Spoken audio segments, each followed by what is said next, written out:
Is the government about to shut this economy down again? The behavior of stocks in two key industries could be an early indication of what may happen. So watch this whole video. By the time we get to the end, we're going to talk about those two industries, stocks within those industries, and give you some kind of inclination of, what might go down and how to move within this new environment that we find ourselves in. I stress to you guys, you've got to be financially prepared. Otherwise, I'm telling you, you cannot count on this government, all right? You're on your own. They might talk about stimulus, and look, the eviction moratorium ends, or depending on when you're seeing this video, it has ended. It ended on the 31st of July. Now, I don't know whether or not they're going to revive that in light of, or extend that in light of the new events that are taking place with what. So let's jump right into this, start talking about what the government is discussing with regard to additional possible shutdowns. White House Deputy Press Secretary Karine Jean-Pierre on Thursday would not rule out further lockdowns to mitigate the spread of COVID-19 if scientists recommend such action. Now, I want to let you know that in the streets of Sydney, Australia right now, they're rolling out their military to help enforce lockdowns down there. All right? Pretty serious stuff. During a press briefing, Fox News' Peter Doocy noted that President Biden had previously promised that no further lockdowns would be implemented.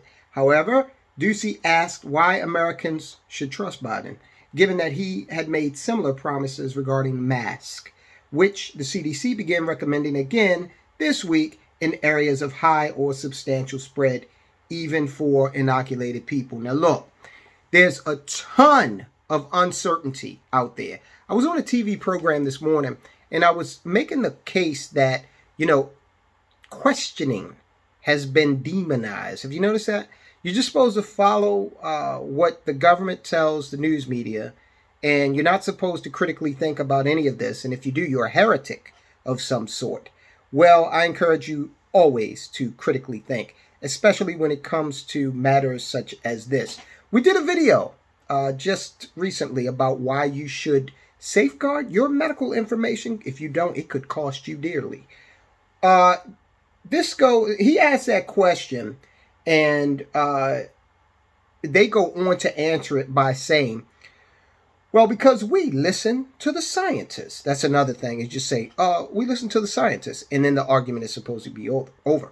We listen to the experts. This is a public health situation. This is not about politics at all. Anytime a politician says it's not about politics, it's all about politics. They're politicians. It's about politics. This is about saving lives, and then they take the moral high ground. And this is what the president is all about. She added, he wants to make sure that we are saving lives. So that all was an answer to the question about, why should Americans trust this president? Now, I will say this. As situations change, then, of course, you'd be a fool not to adjust with the situation. So I'm not going to criticize anyone, in this case Biden, for entertaining new information. But again, this is proof positive of the fact that there is a ton of uncertainty. There are a lot of things that the government does not know with this situation. So it is advisable that they do not make absolute statements like, you're not going to have to do this anymore, or we've seen the end of that. Jean-Pierre goes on to say, now we're at a point where we have to double down and to make it very, very clear to people that we can't let the disease win. She used another word. We have to continue to fight. Doocy, the Fox reporter, then asked if the administration would support additional shutdowns if scientists recommended lockdowns and school closures. Well, like I said, we listen to the CDC and the experts and their guidance. The CDC is a body that is very well respected. So she kind of, left that up in the air, didn't say yes, didn't say no. But now let's take a look at some of the stocks or some of the industries that could work out to be early indicators of what the government will do. Okay, so we're going to go over here to Zero Hedge, and they've got some information along those lines. Yesterday, President Biden suggested that the U.S. might face another wave of lockdowns. Among the various policies he hinted at were mandating that all Americans get the inoculation and shutting down businesses and schools like we were in 2020. So this article goes on to say that one of the industries we should take a close look at as a canary in the coal mine type of thing is the airline industry. Okay, because that airline industry, of course, was heavily impacted. They had to get bailouts and everything. So let's take a look at what they have to say specifically. Airlines were one of the hardest hit industries from the 2020 lockdowns. DAL, which is the ticker symbol for Delta Airlines, was no exception, with shares collapsing over 70% during the first wave of lockdowns. If we're heading into another round of lockdowns, I would expect this chart to break down badly in the coming days. So I'll put this up on the screen. So basically, the sentiment would be to sell the stock if share owners thought that another round of lockdowns was coming. And the inverse of that is the industry that creates all of the PPP or personal protective equipment. So one of those companies is 3M. They produce a lot of face masks and all kinds of medical equipment. So you would expect to see that stock, or stocks like it, take a jump. Again, reading from Zero Hedge. Now, they're not talking about 3M. They've got another company that they're looking at. Another company we're watching is Alpha Protect. Another company we're watching is Alpha Protect, ticker symbol APT. This company makes masks, hazmat suits, shields, and other infection control apparel.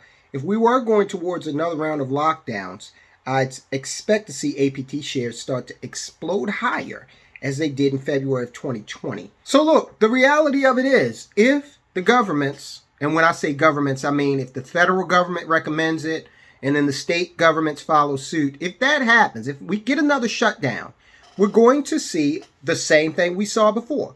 We're going to see increased unemployment. Okay, we're going to see a spike in unemployment. We're going to see the stock market suffer.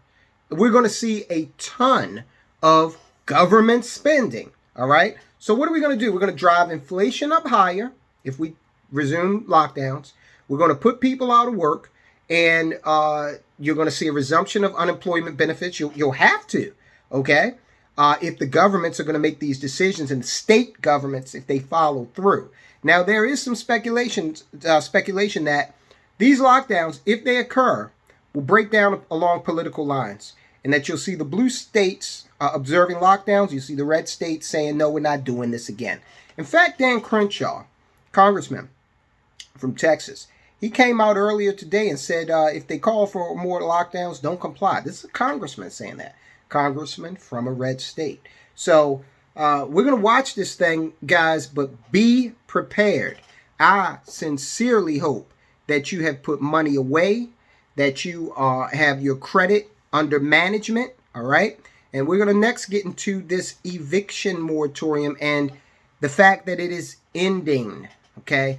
That's another indicator. If we see an extension of the eviction moratorium, then we can suspect reasonably that we're going to also see a corresponding continuation of lockdowns.